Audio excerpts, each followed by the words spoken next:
ان الذین فرقوا دینہم وکانوا شیعا، بے شک جن لوگوں نے ٹکڑے کیے اپنے دین کے، الگ الگ رستے بنا لیے، وکانوا شیعا، شیعہ ہو گئے۔ شیعہ کا معنی کیا ہے؟ گروپ، وہ گروہ ہو گئے، ایک گروہ ان کا بن گیا، ایک گروہ ان کا بن گیا، ایک گروہ ان کا بن گیا، ایک گروہ ان کا بن گیا۔ یہ گروہ ہونا یہ اللہ کو پسند نہیں ہے۔ اللہ کو پسند کیا ہے؟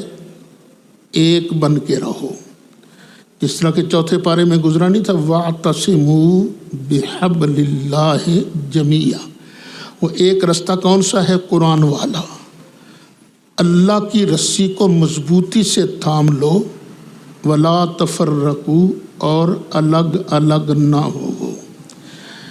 مجھ سے میرے ساتھی ناراض ہوتے رہتے ہیں، تم وہابیوں دیوبندیوں کے پاس کیا لینے جاتے ہو، وہ تیرے پاس کیوں آتے ہیں؟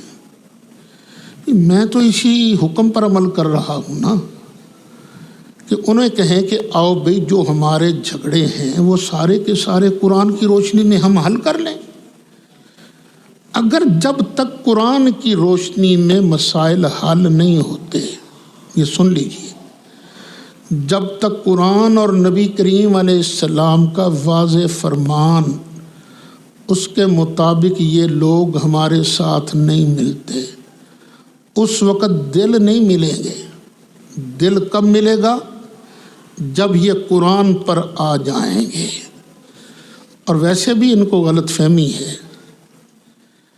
یہ جو خاص طور پہ تھانوی صاحب کے مریدین ہیں نا، شرک اور بدعت کے معاملات میں 98% ہم ایک ہیں، 98%۔ کثر رہ گئی، خام خاص شرک کے فتوے لگاتے رہتے ہیں، بدعت کے فتوے لگا بیٹھے ہمارے ساتھ۔